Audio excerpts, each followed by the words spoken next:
So you've decided you want to make changes in your life. You've got a goal in mind and you know that breaking it up into tiny sections called mini habits is the best way to make habits stick because they're easy to achieve, create momentum and avoid resistance to change. But how exactly do you go about creating new mini habits and make sure they stick? Let's break down step to step exactly how to create your mini habits and give yourself the best chance of achieving them. So the first step is to write down a list of habits that you want to have at some point in the future. These can be bigger, inspiring habit goals. Next, write down the reason you want to do these. Take a moment to consider whether your motivations come from within yourself or from pressure from other people. When motivation is intrinsic or comes from within yourself, it's more likely that you will stick to goals. When we do things that we think other people want us to do, it's less likely that your changes will be sustained. Now that you have a list of bigger habit goals, you can start to break down each one into mini habits. If you want to learn a new language, then try learning just one new word per day. Remember to keep it ridiculously small. Each mini habit should sound so small it's silly. If you want to get in shape, then start doing one push-up each day. A bigger habit goal might be that you want to start running regularly. You can begin just by running to the end of the road, assuming that's not too far. Mini habits are so small and easy to achieve that you can combine several into new daily routines. You can start with one mini habit, but you can soon increase this to 2 or 3 each day.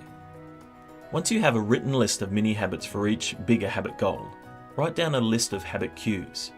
These are triggers to make you perform your mini habit. For example, if you want to do a new yoga pose in the morning before breakfast, then getting hungry might be a cue to trigger the pose before eating.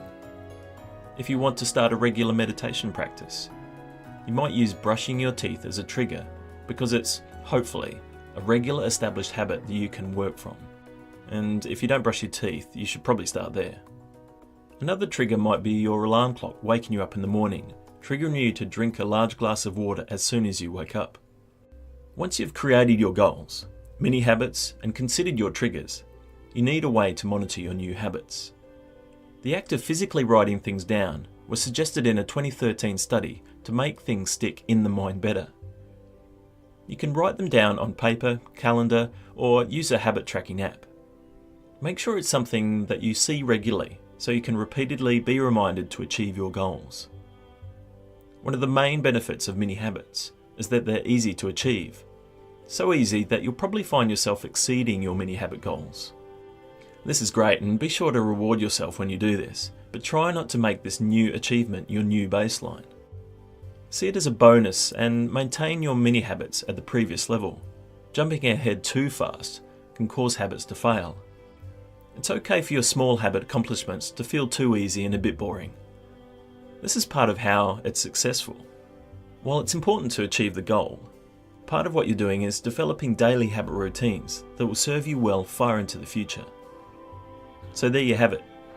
Write a list of bigger goals, break them into mini habits, then set some cues to trigger them. After starting, keep tracking your habits and be sure to reward yourself along the way. Good luck with your goals.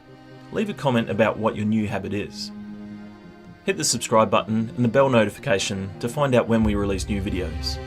See you in the next one.